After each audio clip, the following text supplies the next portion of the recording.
Ó Deus, o seu povo se reúne, o seu povo ora, o seu povo se apresenta diante do Senhor com súplica, ó Deus. O seu povo clama, ó Deus, por questões das suas vidas. O seu povo se reúne no ajuntamento solene e nós queremos unir a nossa fé em oração e que cada oração seja acolhida pelo Senhor, ó Deus, que chegue ao Senhor como um aroma suave, ó Deus, que o Senhor recolha as petições dos seus servos, ó Pai, e que o Senhor venha responder, ó Deus, segundo o seu bom propósito para o seu louvor, ó Pai. Deus, o Senhor, durante toda a história do seu povo, sempre se relacionou e interagiu com o seu povo em meio à oração, Senhor. Por isso nós vamos a Ti e apresentamos, ó Deus, olha para as nossas questões, ó Deus, olha para a nossa provação, olha para a nossa luta contra o pecado, olha, Deus, para os nossos desafios. Nós queremos apresentar ao Senhor, ó Deus. Pai, nós te pedimos, ó Pai, por aquele marido, ó Deus, que ainda não se rendeu. Nós pedimos, ó Deus, por aquele filho, ó Pai, que está distante dos caminhos do Senhor. Nós te pedimos, ó Deus, por aquela mãe, Pai, que está sem forças, ó Deus, no seu lar. Nós te clamamos, ó Deus, para que o Senhor possa converter corações, ó Deus, trazer salvação, ó Deus. Pai bendito, nós estamos aqui nos apresentando diante do Senhor, ó Deus, do tanque de misericórdia do Senhor e clamando, tenha misericórdia de nós, ó Deus, que somos pecadores, miseráveis, ó Deus. Nós lamentamos o nosso pecado, a nossa miséria. Nós te pedimos, ó Pai, venha sobre nós com a sua mão poderosa, Senhor. Visita o seu povo, Senhor. Nós queremos te entregar, ó Deus, a nossa conferência nas suas mãos, ó Pai. Pedir ao Senhor que possa vir e nos visitar com a sua palavra de modo especial, poderoso, que esses dias em que nós vamos enaltecer o Evangelho poderoso do Senhor Jesus, o Senhor possa alcançar corações com o poderoso Evangelho e transformá-los, ó Pai. Deus, nós pedimos ao Senhor que venha atrair muitos corações a estarem aqui conosco. Ó Deus, nos usa para ajuntarmos muitas pessoas aqui para ouvir a pregação da palavra, ó Deus. Em nome de Jesus, ó Deus, nós pedimos pelos pregadores, por aqueles que vão estar envolvidos, ó Deus, que a sua boa mão esteja com eles, ó Deus. Deus, nós consagramos nas suas mãos esse evento, Senhor, essa série de conferências, ó Deus. Em nome de Jesus, eu te suplico, ó Deus, que o Senhor possa, meu Pai, estar trabalhando na vida da sua igreja nesse tempo, Senhor. Que o Senhor possa abrir novas portas e dia após dia nos levar na direção e na toada do Senhor, ó Deus. Em nome de Jesus, ó Pai, nós oramos por aqueles irmãos que estão impossibilitados de estar aqui, ó Deus. Clamamos, ó Deus, por aqueles irmãos que estão enfermos, estão acamados, estão, ó Deus, limitados na sua saúde. Tenha misericórdia, ó Pai. Deus, que o seu doce amor possa afalfar-lhes os leitos, ó Deus. Em nome de Jesus, ó Pai.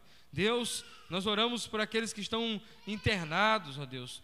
Aqueles que vão passar por cirurgias, ó Deus. Em nome de Jesus, queremos te pedir a sua intervenção, o seu cuidado, o seu zelo, Senhor. Em nome de Jesus, ó Pai.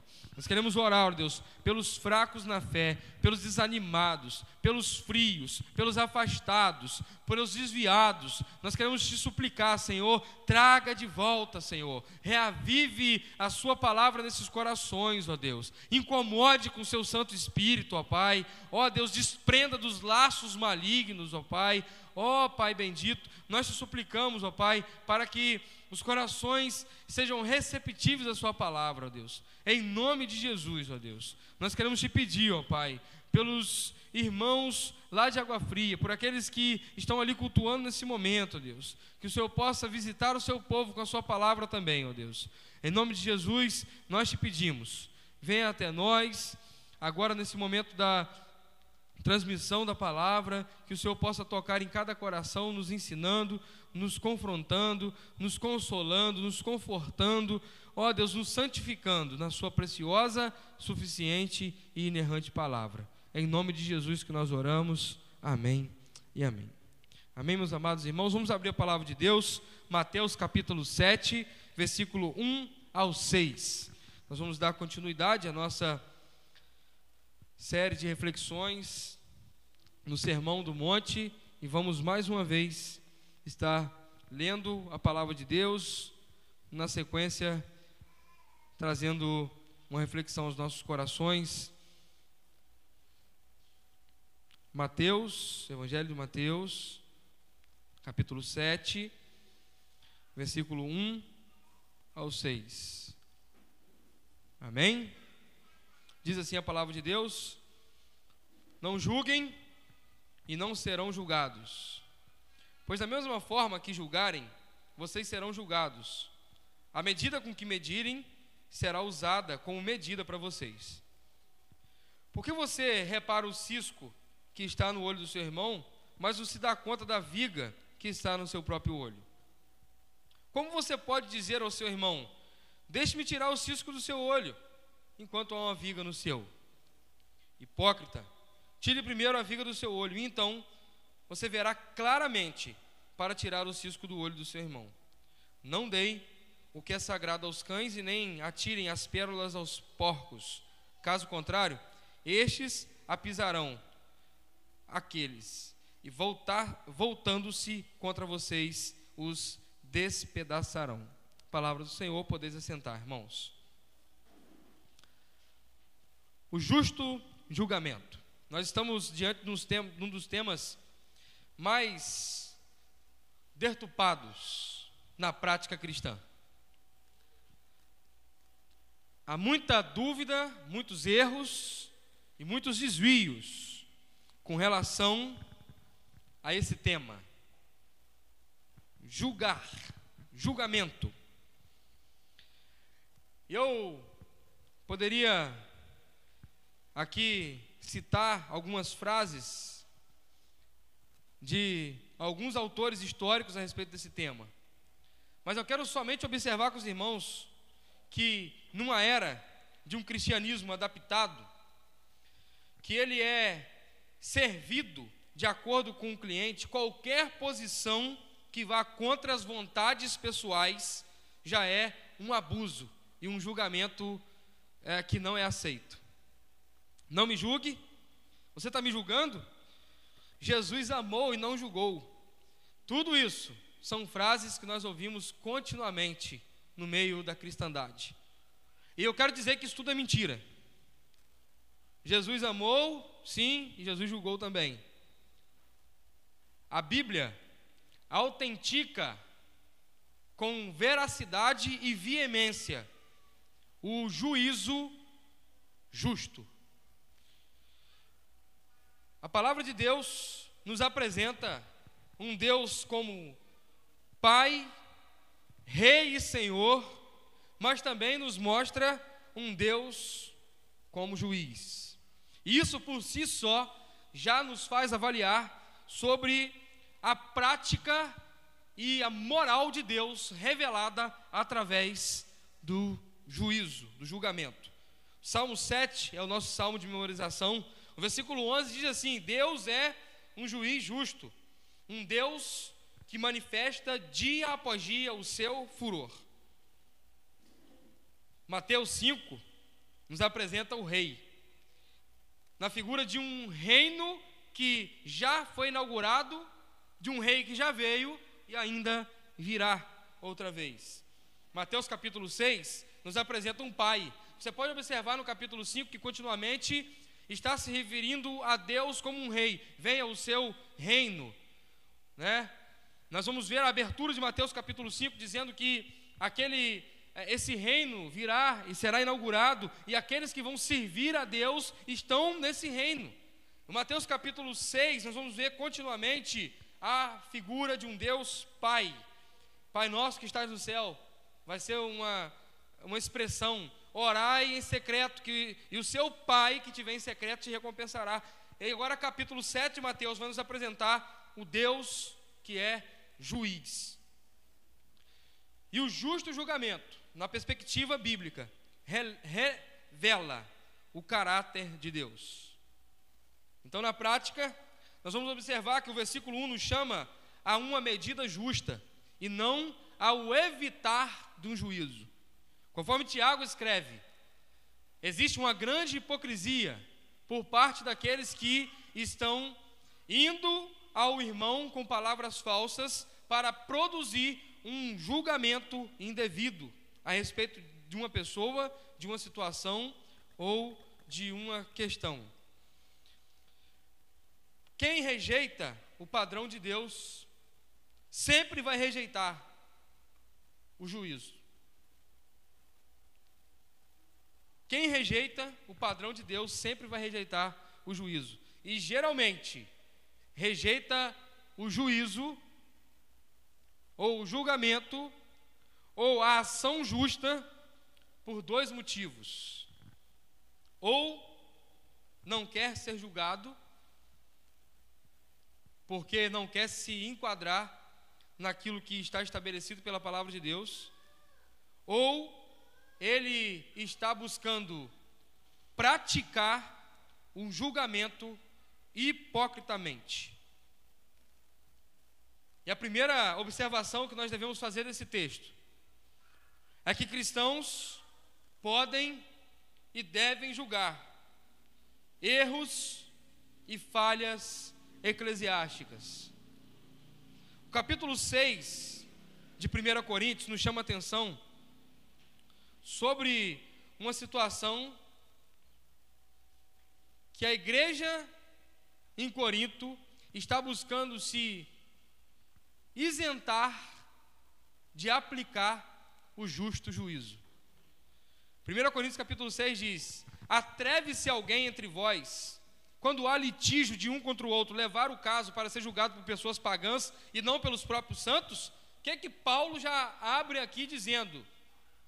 Que haverá necessidade na vida eclesiástica, na vida cristã, no meio do povo de Deus, de situações serem julgadas. E ele vai seguir dizendo no versículo 2: ou desconheceis que os santos julgarão o mundo todo? E se o mundo será julgado por vós, como sois incompetentes para julgar assuntos de tão menor importância? E mais, não sabeis que iremos julgar inclusive os anjos, quanto mais as demandas triviais dessa vida? Será que quando surgem questões dessa vida para serem julgadas, constitui como juízes pessoas menos respeitáveis da igreja? Segundo ponto, Paulo está dizendo o seguinte: quando surgem questões para serem julgadas, vocês não devem achar que qualquer um vai dar uma opinião sobre aquilo. O versículo 2 de Mateus nos diz que nós não devemos tomar partido e julgar indevidamente. Preste atenção, o versículo 2 nos apresenta o seguinte: pois da mesma forma que julgarem, vocês serão julgados, com a mesma medida que medirem, será usada como medida para vocês. Aquele que não encontra-se qualificado para exercer o juízo à luz das Escrituras, ele não deve então se levantar para assim o fazer.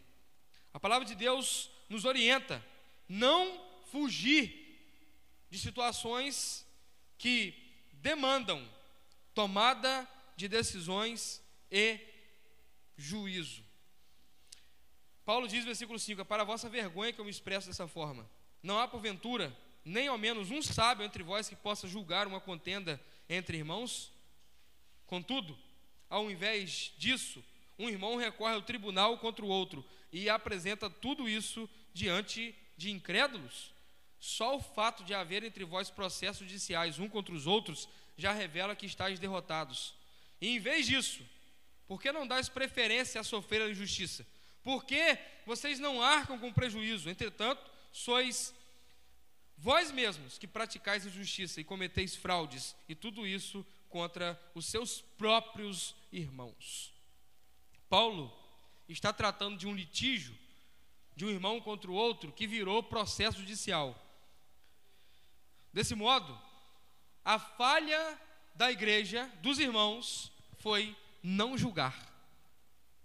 Eles deixaram correr, vamos deixar para ver onde vai dar. Cada um que resolve o seu problema para lá.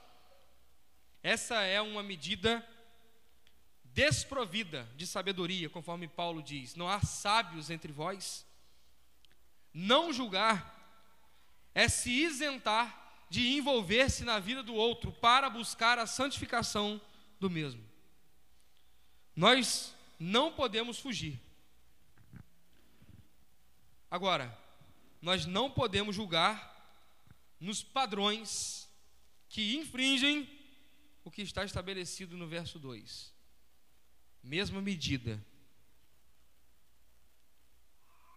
O grande desafio é expressar um justo juízo na perspectiva bíblica. Nessa minha longa trajetória de vida cristã, embora jovem, eu já me deparei com situações de que a igreja teve que julgar. E ela julgou o mesmo caso com duas pessoas diferentes, com pesos diferentes. É um erro.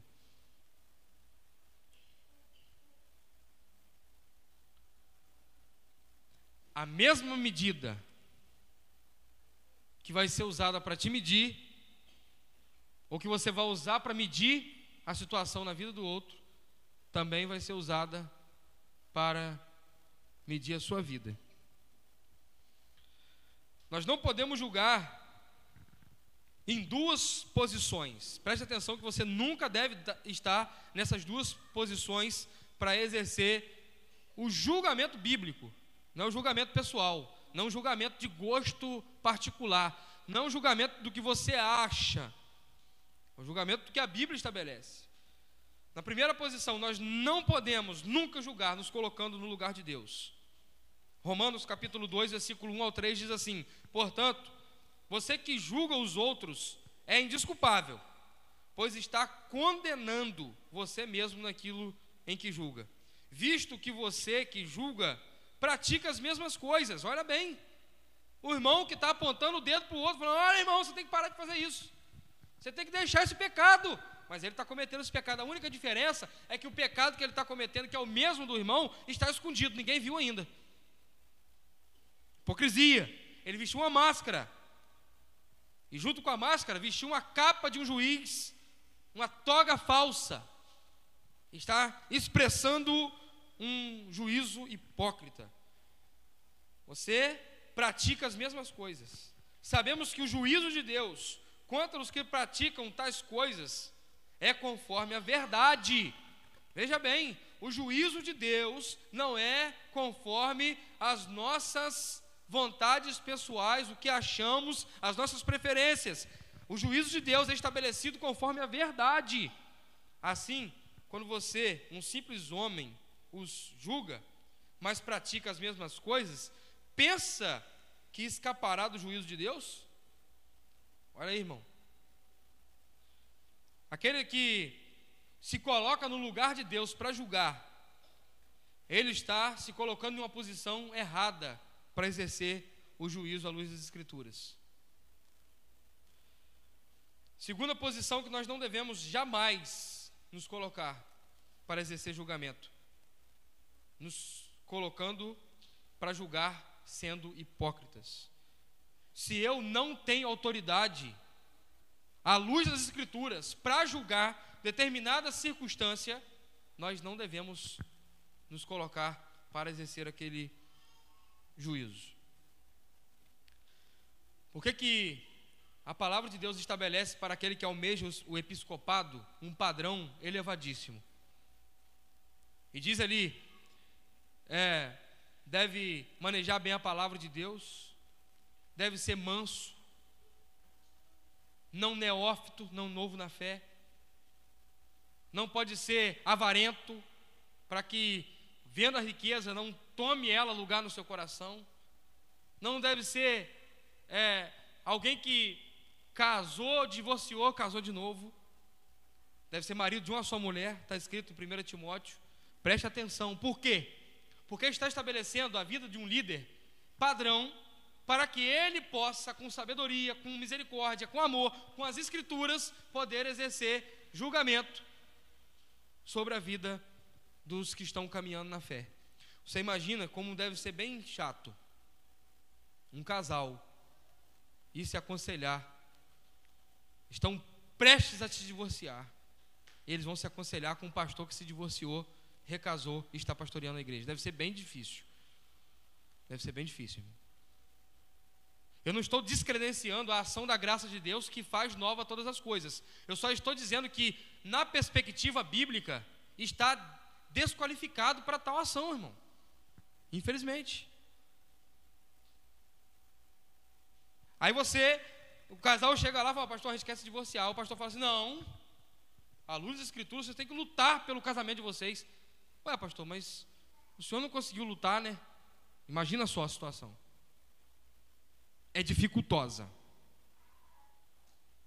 É muito dificultosa. É por isso, irmãos, que nós não devemos levar no banho-maria uma situação de qualificações bíblicas para quem almeja o episcopado.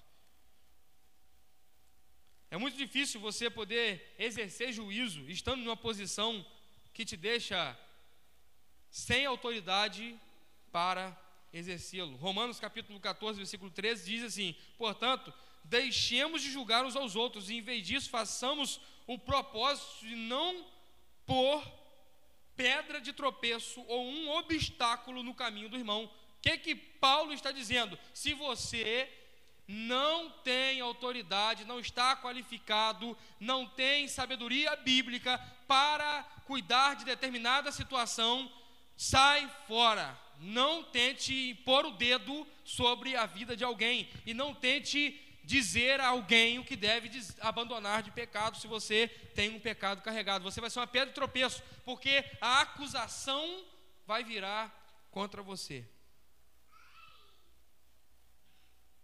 Aqueles, amados, que buscam exercer um juízo hipócrita, ou um juízo na qualidade de Deus, ele está exercendo um falso juízo.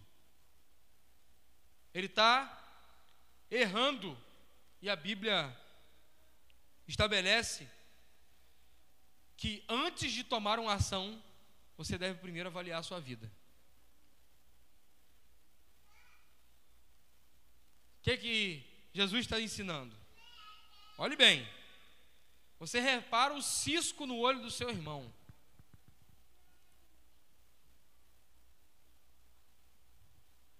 Você repara o cisco no olho do seu irmão, mas não se dá conta da viga, da trave que está no seu próprio olho. É a mesma coisa um crente que falta culto após culto. Ele vem um sim, 5 não. Aí ele encontra com o irmão na rua, depois de ter vindo num domingo na igreja, e fala assim: irmão, você não foi no culto ontem? É isso. Cisco, trave.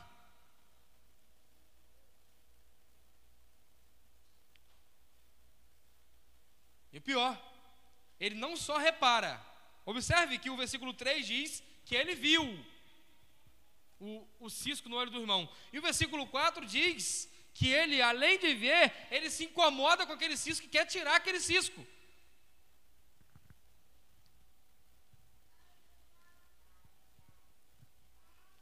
Sintoma de juízo indevido.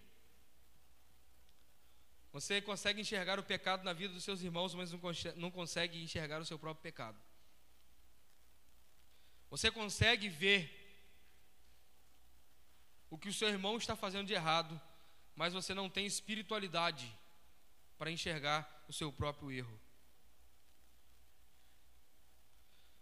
E mais do que isso, alguém que não tem espiritualidade para lutar contra os seus próprios pecados, ele quer retirar o pecado da vida do seu irmão.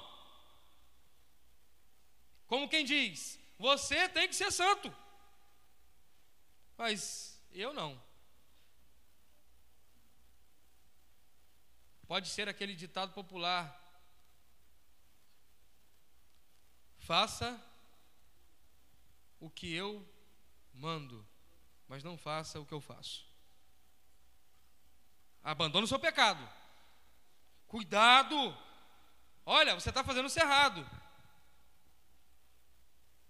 Mas ele esconde o seu pecado. Muitas vezes, essa pessoa, ela esconde tão bem escondido que ela consegue ter voz para tentar exercer um juízo. Jesus disse: isso é hipocrisia. Tire primeiro a viga do seu olho. O cuidado da vida pessoal para a administração eclesiástica, para a administração da vida cristã. Muito obrigado, Samuel. Vou molhar o bico agora.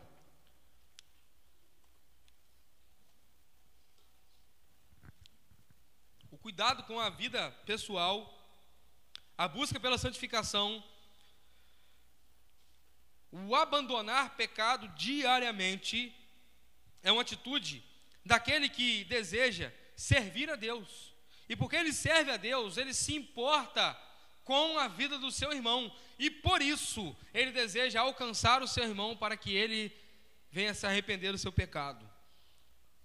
Nós podemos notar, via de regra, sempre com a pessoa que tem um pecado escondido, ou então que ela não olha para a vida pessoal dela, mas ela quer olhar para o outro, mudar a vida do outro, ela nunca vai com uma ação de misericórdia, e sempre de condenação.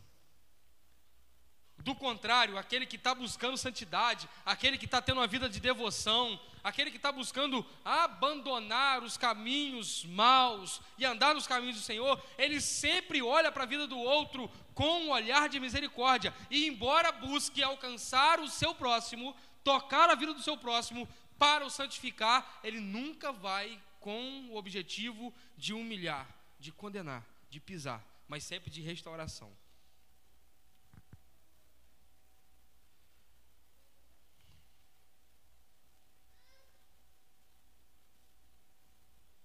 Nós precisamos, amados, estar atentos para as duas posições que o texto nos apresenta. Jesus fala daquele que vai exercer o juízo, como ele deve proceder.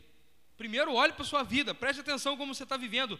Os cristãos devem buscar a santidade, porque buscando a santidade, eles terão autoridade, eles poderão impactar a vida uns dos outros, numa ação de santificação, de encorajamento mútuo, sempre um denunciando o pecado do outro e juntos abandonando seus pecados, confessando seus pecados e crescendo na graça.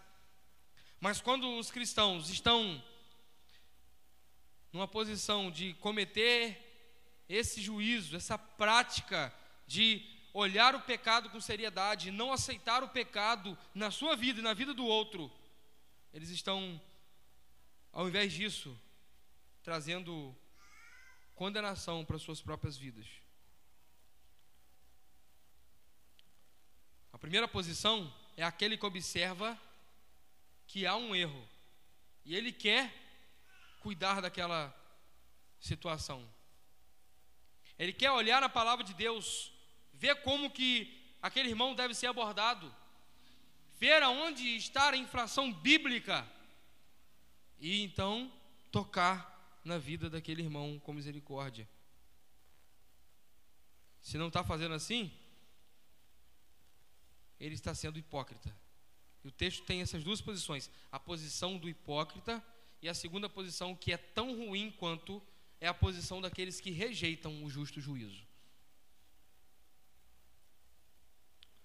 Alquimude comenta: aqueles que ouvem o Evangelho, o apelo de Cristo, e pela sua atitude demonstram que a sua natureza é inalteravelmente viciosa, são chamados pela Bíblia de cães e porcos.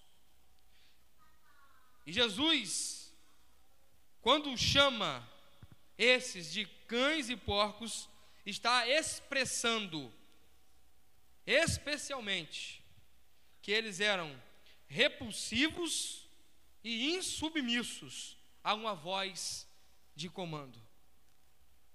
Estes não devem ter a permissão para tratar de assuntos concernentes às preciosidades da santificação da vida uns dos outros. Porque afinal de contas nos parece, irmãos, que o versículo 6 ele está muito fora da realidade dos versículos 1 ao 5. Não dê o que é sagrado aos cães e nem atirem suas pérolas aos porcos.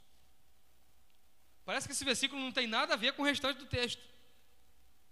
Mas Jesus está aqui levantando aqueles que recebem o julgamento devidamente e rejeitam esse julgamento. E está também expressando aqueles que exercem um julgamento improcedente, de modo que eles são cães e porcos para receber a preciosidade do Evangelho que transforma as suas vidas, e eles são insubmissos. Desse modo, eles nem merecem ser julgados. O versículo 6 não só está conectado com o restante do texto, como também expressa a profundidade desse assunto. Se no versículo 1 o chamado é para tomar cuidado com o julgamento e entender que da mesma forma que se julga, será julgado, o versículo 6 expressa que se você não aceita o julgamento reto, devido, biblicamente aplicado, você precisa entender qual é a sua posição: é porco e cão.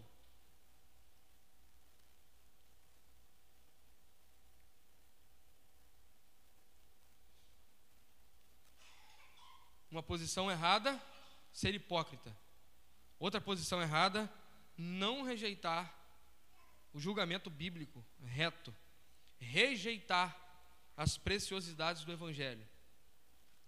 Pérola que é sagrado, uma pérola que é sagrado, o Santo Evangelho. Portanto, eu quero concluir de modo aplicado.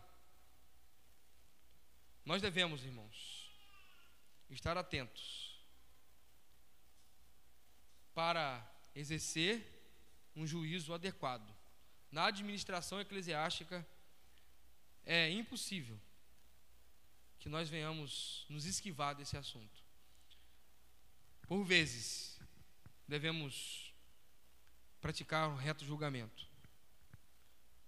Muitas vezes ele é com um ensino amoroso, outras vezes ele é com a exortação misericordiosa, e algumas vezes ele vai ser com um reto e vigoroso juízo, que muitas vezes é cirúrgico. Não aplicar a prática do julgamento devido, bíblico, na vida cristã, é dar margem para que pecados sejam acumulados sem serem combatidos, tais como vários deles já entraram sorrateiramente dentro das igrejas com a justificativa: não me julgue, pare de me julgar.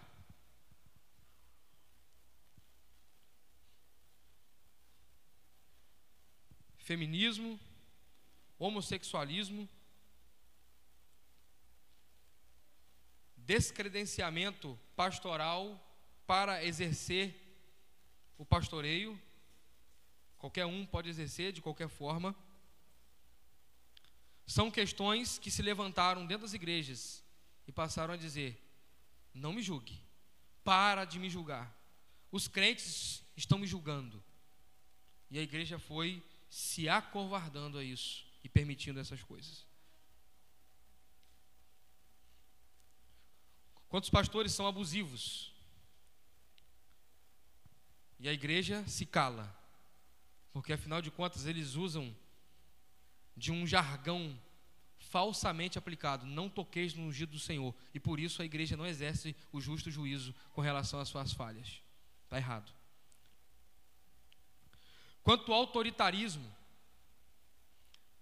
dentro das igrejas, esposas que apanham dos seus maridos são maltratadas e a igreja não fala nada, porque afinal de contas não vamos julgar essa situação, cada um que resolva o seu problema.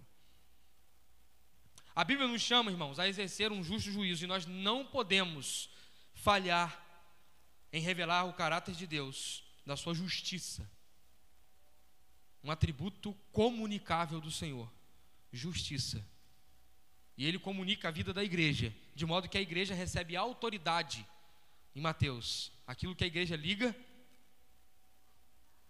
ela tem autoridade para ligar e para desligar, somente a igreja.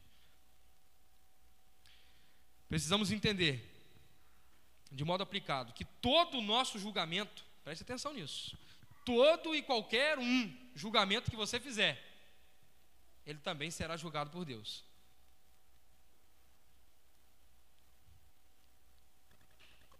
Qualquer ação que você vai expressar de julgamento, também vai ser julgada por Deus. Fique tranquilo, se você estiver julgando na reta vara e na medida exata da palavra de Deus, você será achado justificado.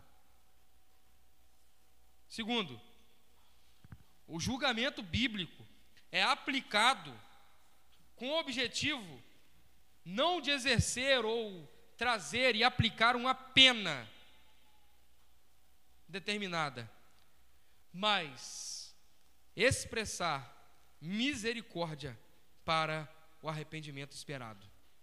Toda vez que nós nos levantamos para julgar qualquer que for a situação, nós devemos levantar com um coração cheio de misericórdia e não buscando trazer uma pena já determinada. E se nós formos julgar um caso de homossexualidade e aquele indivíduo se expressar arrependido, que está clamando por misericórdia, que quer socorro para abandonar aquela prática, você vai aplicar a pena ou vai aplicar a misericórdia?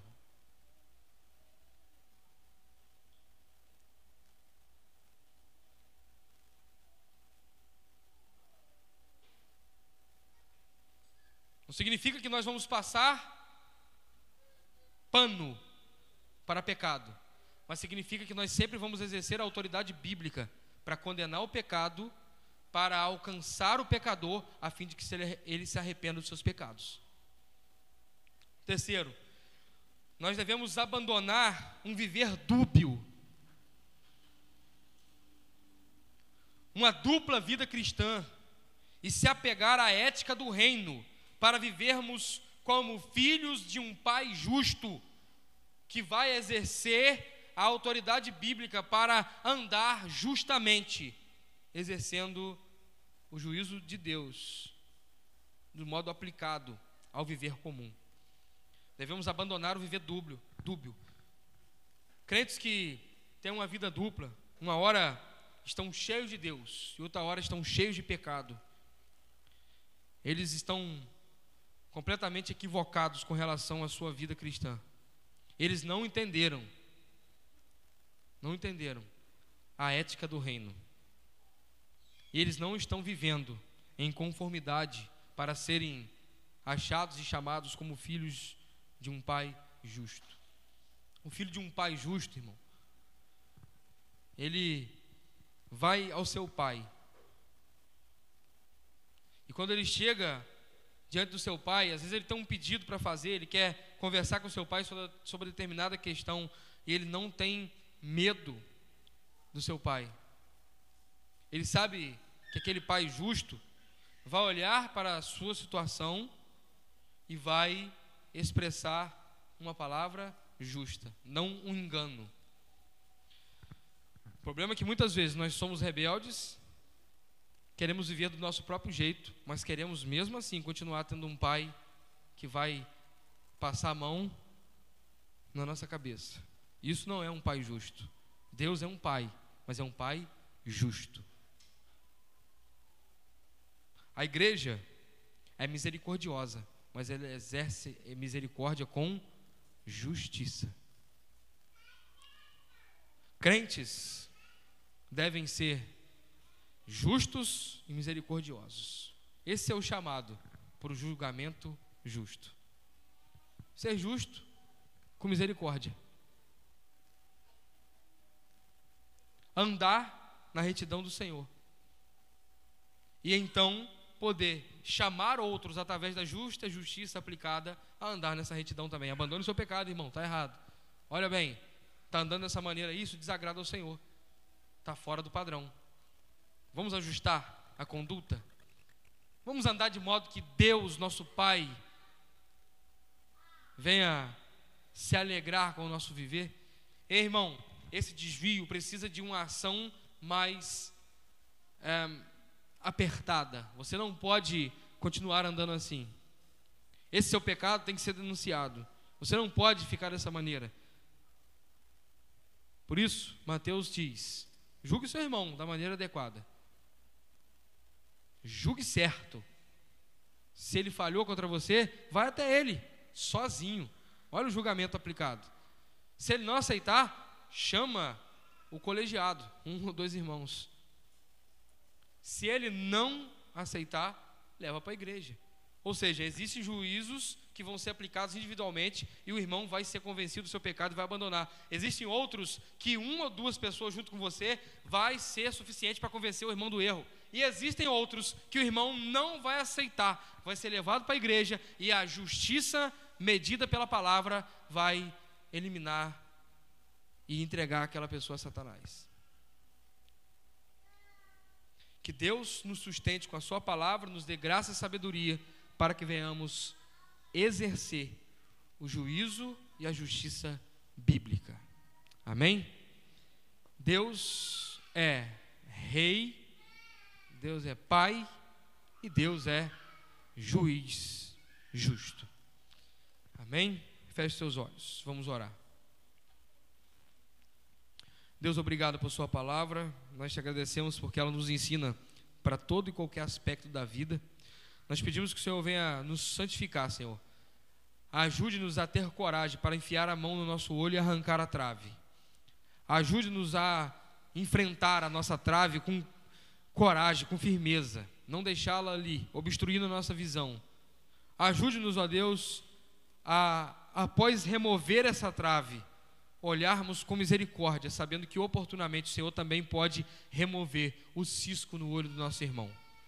Deus, ajude-nos a sermos uma igreja que aplica a disciplina eclesiástica de modo bíblico, adequado, santo a Deus. Em nome de Jesus, nós te suplicamos.